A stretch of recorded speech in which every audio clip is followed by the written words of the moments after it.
पिता पुत्र एवं पवित्र आत्मा नाम आमेन। प्रभु जीशु ख्रीष्ट नाम तपस्या कालर तृतीय सप्ताह जीसस गॉस्पेल यूट्यूब चैनल तरफ आपण मानक हार्दिक अभिनंदन तह स्वागत करुच्ची। आसतु मोर प्रिय भाई भाई मैंने आज पठनावली गुड़िक ध्यान करवा।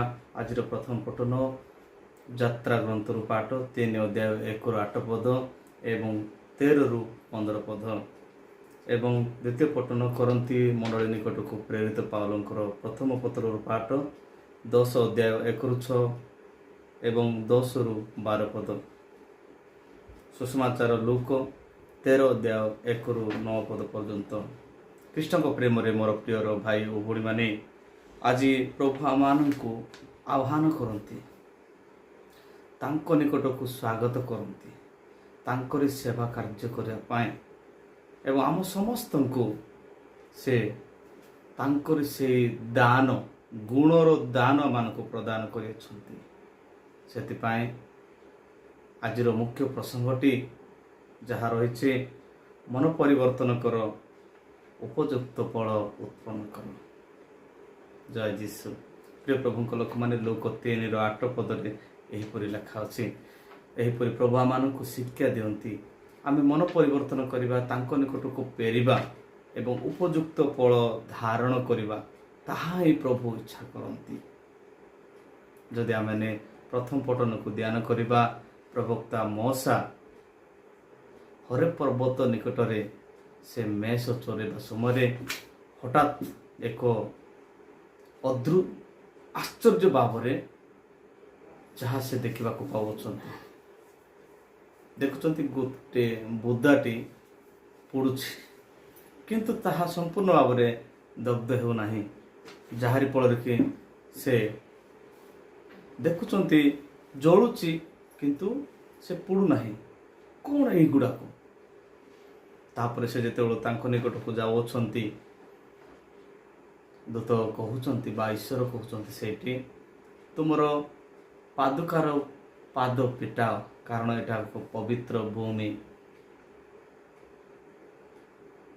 जिते कह से पादुक पिटाऊँ से डाकुंट आंबे इस्राएल मानकर कथा से कहते यात्रा 3 अध्याय 2 एवं 7 पद जदि आम ध्यान करवा से लिखा अच्छे 7 पद आंबे देशस्थ लोकंकर इस्राएल देशर लोकंकर दुख आमे बा क्लेश आमे शुणीचु एवं से नितांत क्लेश को आमे देखिचु एवं रोदन शुणीचु, से दि जाइतिबा जंत्रणा सब आमे जानियछु। से पाखक तुमे जाओ, जेतेबेले तुमे जीव मोर साक्ष्य तुमे देव। कौन बोले देव? अब्राहमंकर ईश्वर, जाकबंक ईश्वर एवं इसाकंक ईश्वर, यही परिचय देले से माने मते जानिबे। यह कही से मानकु बा मो प्रवक्ता मोसा को से आह्वान करुछंती। प्रिय प्रभु को लोक माने द्वितीय पठन आप माने शुणिबे सेटारे साधु पाउल अतीत घटी घटना गुड़िक से मन पकई से समस्त जाणिकी तुम अज्ञान अज्ञ होगा सेटा मु इच्छा करूना, कारण आपण मैंने जानती तुम पूर्वपुरुष माने जहाँ पारमार्थिक खाद्य खाई एवं शैलू से माने पानी पीते एवं से माने से पारमार्थिक पानीय से माने भोजन कर तुम्हें ध्यान कर। जान जदि से सब जाक तुम्हें न जाणिकी अतीतर कथा को जदि भूली जाई तुम्हें जदि पाप कर विनाश हेब। जहाँ